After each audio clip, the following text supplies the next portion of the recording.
Hello everybody, John here, aka Press Bubbles, and once again, welcome to my laboratory.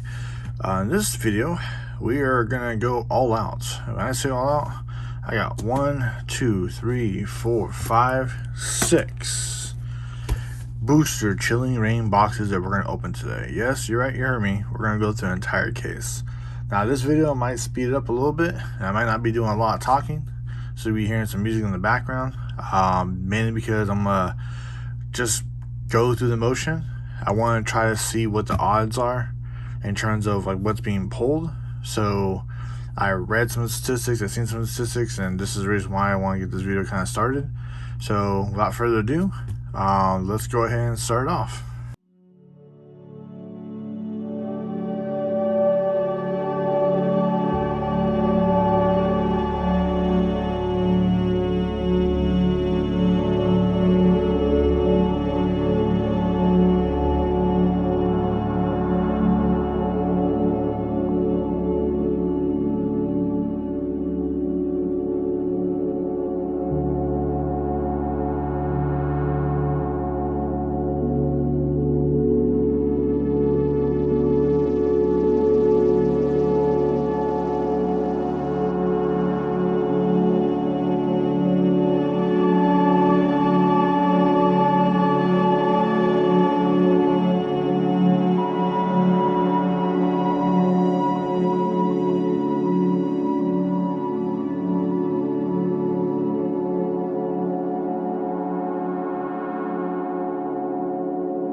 ratio of cards in these boxes. I'm not sure if that's the new ratio, but it's really good. As you can see though, out of each of the ratios, I noticed that it's about half and half.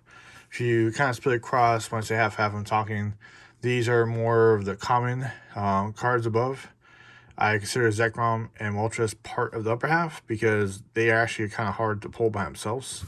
And of course, the supporters and most of the full arts and hypers are always going to be at the later end of the scale. And as again, you can see how I'm trying to separate this to give you guys an idea of how the ratios are looking in these boxes.